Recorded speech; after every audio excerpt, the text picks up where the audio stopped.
अब हम आगे देखते हैं पार्शियल सीजर या फोकल सीजर के बारे में। इसको मेजरली तीन टाइप में डिवाइड किया गया है। पहला है सिंपल पार्शियल, कॉम्प्लेक्स पार्शियल और थर्ड है सेकेंडरी जनरलाइज्ड पार्शियल सीजर।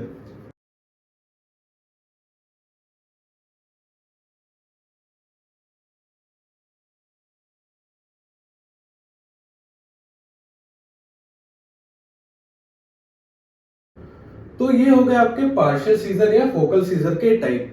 सबसे पहला है हमारा सिंपल पार्शियल, फिर है कॉम्प्लेक्स पार्शियल जिसको टेम्पोरल लोब एपिलेप्सी या साइकोमोटर एपिलेप्सी भी कहते हैं। इसके बाद थर्ड है हमारा सेकेंडरीली जनरलाइज्ड। यहाँ पे होता क्या है, सबसे पहले पर्सन को या तो सिंपल पार्शियल सीजर आएगा या कॉम्प्लेक्स सीजर सामने आता है। एज अ रिजल्ट ये सीजर हमारे पूरे ब्रेन में, हमारे सीएनएस में फैल जाएगा और जनरलाइज सीजर की तरह सामने आता है। मान लो जैसे मेरे एक हाथ में अचानक से सीजर आया, ठीक है, झटके आने स्टार्ट हो, फिर इससे क्या होगा, धीरे धीरे पूरी मेरी बॉडी में फैल जाएगा और एक ऑरा सा फील आएगा, फिर चिल्ला के वो पर्सन बेहोश हो जाता है और टॉनिक क्लोनिक फेज स्टार्ट हो जाता है। तो सबसे पहले हमारा सिंपल पार्शियल। सिंपल पार्शियल लगभग 30 से 90 सेकंड तक रहता है। एक पर्सन की मोनोलेटरल साइड में होता है, ठीक है, कोई पार्ट एक पर्सन के एक साइड होगा, या तो लेफ्ट साइड या राइट साइड, कभी कभी या लेफ्ट हैंड राइट हैंड या लेफ्ट लेग या राइट लेग हो सकता है।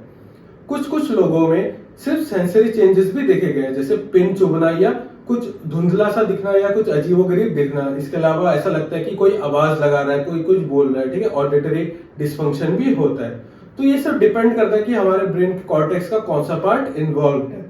जैसे अगर मान लेते मेरे एक साइड हो रहा है तो क्या होगा, पार्शियल में मोनो साइड में, जैसे मेरा हाथ मान लो ऐसे अचानक से झटके मारने लगे तो ये हो गया मेरा सिंपल पार्शियल। या तो हो सकता है मेरे सर में पिन चुभने जैसी फीलिंग आए, तो उसको अगर नोट करें।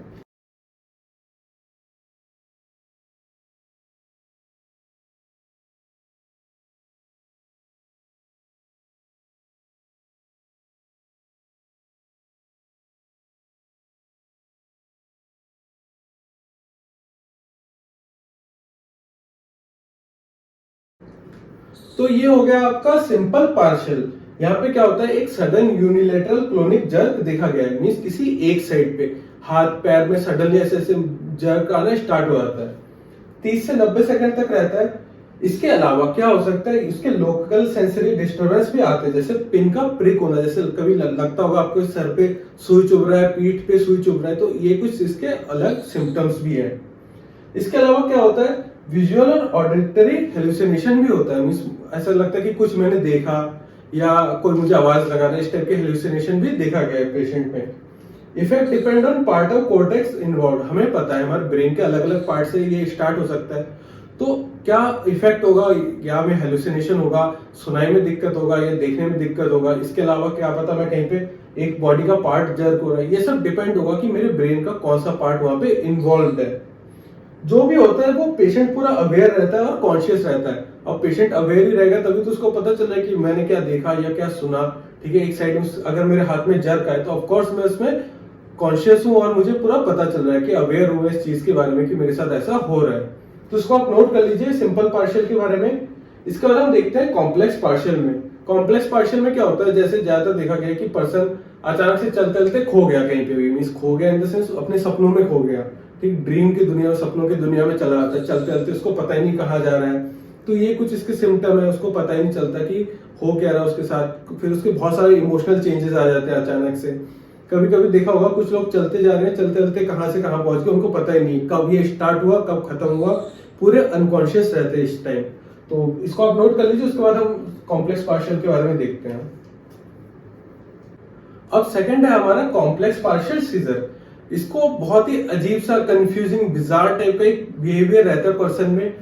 वो उसके मूवमेंट बहुत ही पर्पसलेस रहते हैं, वो क्या कर रहा है उसको खुद ही नहीं पता चलता। अचानक से वो सपनों की दुनिया में खो जाता है और कुछ भी करता रहता है। ये चीज कब एक स्टार्ट हुआ, उसमें कब ऑरा प्रोड्यूस हुआ और कब ये करना स्टार्ट करता है उसको कुछ भी याद नहीं रहता। जैसे हमने भी एग्जाम्पल के तौर पे बताया कि इनवॉलेंटरी मूवमेंट रहेगा, वो चल रहा है, चलते चलते सपनों की दुनिया में खो गया और कहां से कहां पहुंच गया उसको बिल्कुल भी ये सब याद नहीं रहता है। ये हमारे टेम्पोरल लोब से स्टार्ट होता है। ब्रेन के टेम्पोरल लोब में अगर हमारा सीजर स्टार्ट हो तो उस कंडीशन में कॉम्प्लेक्स पार्शियल सीजर देखा गया है। जैसे आपने देखा होगा कि कुछ लोग फोन में बात करते रहते कहां से कहां चले गए पता ही नहीं, फिर याद आता है अरे मैं कहाँ आ गया। इसके अलावा बहुत सारे मीम्स में देखा होगा कि वो फोन पे बात कर रहा है, करते करते पूरा दीवार पेंट कर दिया, फिर देखा कि अरे काम कब खत्म हो गया पता ही नहीं चला। तो कुछ इसी टाइप का एक बहुत ही अजीबोगरीब बिहेवियर देखा गया है लोगों में। ठीक है, तो इसको नोट करते हैं कॉम्प्लेक्स पार्शियल सीजर के बारे में।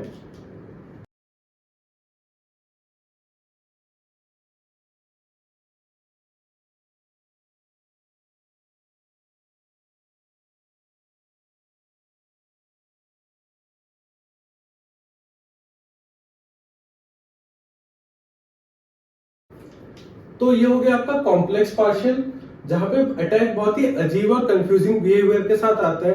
उस पर्सन को खुद ही नहीं पता कि वो क्या कर रहा है। ठीक है, इम्पेयर्ड अनकॉन्शियसनेस हो गया, फिर 1 से 2 मिनट तक रहता है। इसके बाद आता है सेकेंडरीली जनरलाइज्ड। यहाँ पे हमने डिस्कस किया कि पहले या तो कॉम्प्लेक्स पार्शियल सीजर आएगा या तो सिंपल पार्शियल सीजर आएगा। As a result in seizure की वजह से पूरी बॉडी में जनरलाइज सीजर देखा गया है। वो पर्सन बेहोश हो जाता है, टॉनिक क्लोनिक फेज उसमें स्टार्ट हो जाता है। तो इसके बाद हम देखते हैं हमारा जनरलाइज सेकेंडरी सीजर।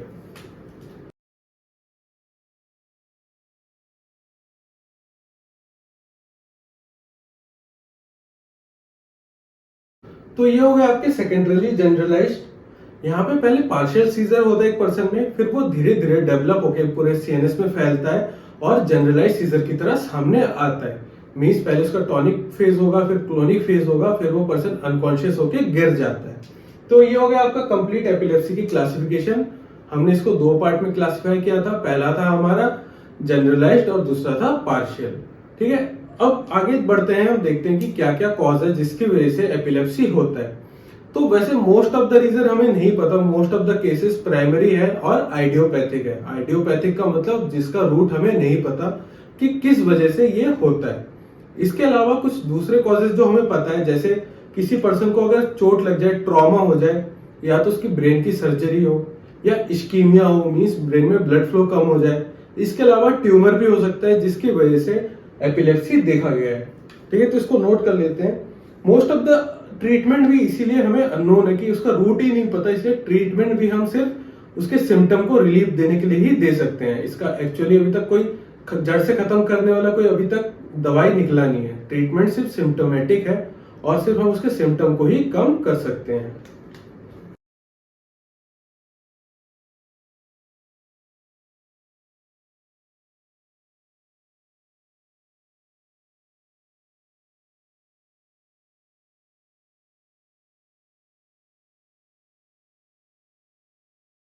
तो ये हो गया आपका इटियोलॉजी एंड कॉज। इटियोलॉजी का मतलब होता है एक डिजीज होने के पीछे क्या रीजन है, क्या कॉज है। अगर हम एपिलेप्सी की बात करें तो ज्यादातर ये प्राइमरी है और आइडियोपैथिक है। इसका रीजन हमें नहीं पता। कुछ कुछ केसेस में देखा गया है कि जिन लोगों में अचानक से अगर ट्रॉमा मीन चोट लग जाए या सर्जरी हो, इसके अलावा इश्कीमिया वगैरह दूसरे ट्यूमर कंडीशन है, तो ये सब होने के बाद उस पर्सन में एपिलेप्सी देखा गया है। मेजरली हमें वैसे तो रीजन पता नहीं, बट कभी कभी कुछ लोगों में अगर चोट लग जाए या कुछ और कंडीशन हो जाए उसके ब्रेन में, इसकी वजह से भी एपिलेप्सी होते हैं। इसके ट्रीटमेंट की बात करें तो हमें बस सिम्टोमेटिक रिलीफ ही दे सकते हैं। अभी तक इसको जड़ से खत्म करने वाली कोई दवाई बनी नहीं है। रीजन क्या है अभी तक हमें कॉज ही नहीं पता कि इसका जड़ क्या है जहां से ये हो रहा है। इसीलिए अगर किसी पर्सन में अगर एपिलेप्सी आ रहा है तो बस हम सिम्टोमेटिक रिलीफ ही दे सकते हैं। तो ये हो गया आपका एटियोलॉजी कॉज, तो इसको आप नोट कर लीजिए। इसके बाद हम देखेंगे एनिमल मॉडल के बारे में कि एनिमल कैसे यूज होते हैं हमारे रिसर्च वगैरह के लिए, तो इसको आप नोट कर लीजिए।